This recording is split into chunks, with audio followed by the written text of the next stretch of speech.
कथा की शुरुआत होती है प्राचीन भारत के एक राज्य में, जहां राजा अश्वपति और रानी की एक सुंदर पुत्री थी जिसका नाम सावित्री था।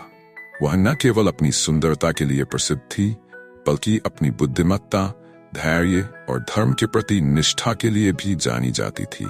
राजा अश्वपति ने अपनी बेटी के लिए योग्य वर की खोज करने का निर्णय लिया, लेकिन सावित्री ने किसी भी राजकुमार को स्वीकार नहीं किया।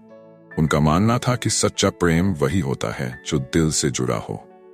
एक दिन सावित्री वन में घूमने गई।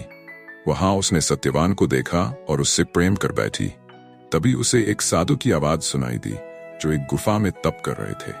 उन्होंने सावित्री से कहा, हे राजकुमारी, तुम किसी विशेष पुरुष के प्रति आकर्षित हो, लेकिन ध्यान रखना, जो तुमने चुना है उसकी उम्र मात्र 1 वर्ष है। ये सुनकर सावित्री का दिल दहल गया, लेकिन उन्होंने अपने मन में ठान लिया कि वे सत्यवान को अपना पति बनाएंगी। वापस लौटकर उन्होंने अपने पिता से सत्यवान का नाम लिया। राजा अश्वपति ने समझाया कि सत्यवान, जो राजा दुष्यंत के पुत्र हैं, एक साधारण जीवन जीते हैं और उनके जीवन में केवल 1 साल बचे हैं। लेकिन सावित्री ने अपने पिता की बातों को अनसुना करते हुए सत्यवान से विवाह करने का निर्णय लिया। सावित्री ने सत्यवान से प्रेम किया और उन्हें हर हाल में अपना जीवन साथी मान लिया। विवाह का समारोह भव्य तरीके से हुआ और दोनों ने एक दूसरे के साथ वचन लिए कि वे हर परिस्थिति में एक दूसरे का साथ देंगे। शादी के बाद सावित्री अपने पति सत्यवान के साथ वन में रहने लगी। उनका जीवन सुख और प्रेम से भरा हुआ था, लेकिन सावित्री का मन हमेशा सत्यवान की उम्र की चिंता में डूबा रहता था। सत्यवान हर दिन जंगल में लकड़ी काटने और अन्य काम करने जाते थे। सावित्री हमेशा उनके साथ रहती और उनके कामों में सहायता करती, लेकिन सावित्री की चिंता बढ़ती जा रही थी। एक दिन जब सत्यवान लकड़ी काटने के लिए गए, तो सावित्री ने महसूस किया कि उनकी सेहत बहुत कमजोर हो रही है। वह जानती थी कि उनकी उम्र कम है, ये विचार उन्हें परेशान कर रहा था। एक दिन जब सत्यवान लकड़ी काटने गए, सावित्री उनके साथ गई। उस दिन सब कुछ सामान्य था, लेकिन अचानक सत्यवान ने एक ठंडी सांस ली और गिर पड़े। तभी यमराज, मृत्यु के देवता, वहां प्रकट हुए। यमराज ने कहा, सत्यवान की आत्मा अब इस शरीर को छोड़ने का समय है, मुझे ले जाना है।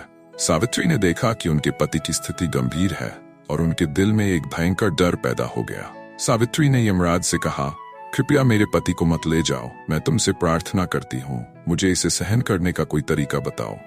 यमराज ने कहा, यह उनका भाग्य है, मैं कुछ नहीं कर सकता। लेकिन सावित्री ने हार नहीं मानी। उन्होंने साहसिकता से यमराज का सामना किया और कहा, मैं आपको नहीं जाने दूंगी। अगर आप सत्यवान को ले जाओगे तो मैं भी आपके साथ जाऊंगी।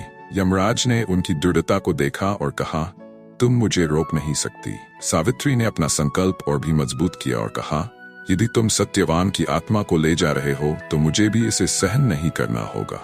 मुझे हर हाल में अपने पति को बचाना होगा। यमराज ने सावित्री की निष्ठा और प्रेम को देखा। उन्होंने उनकी चतुराई को सराहा और कहा, यदि तुम मुझसे एक वरदान मांगना चाहती हो तो कहो। सावित्री ने तुरंत उत्तर दिया, मैं अपने पति का जीवन चाहती हूँ। यमराज ने कहा, तुम एक बुद्धिमान और निष्ठावान स्त्री हो, तुम्हारी शक्ति अद्वितीय है, मैं तुम्हारे पति का जीवन वापस देने पर सहमत हूँ। सावित्री ने यमराज से कहा, लेकिन मुझे एक और वरदान चाहिए। यमराज ने पूछा, क्या चाहिए? उन्होंने उत्तर दिया, मैं चाहती हूँ कि आप मेरे पति को न केवल जीवन दो, बल्कि उन्हें उनके पिता के राज्य का अधिकार भी दो। यमराज ने उनकी इच्छा को स्वीकार किया और सत्यवान की आत्मा को वापस लौटाने का निर्णय लिया।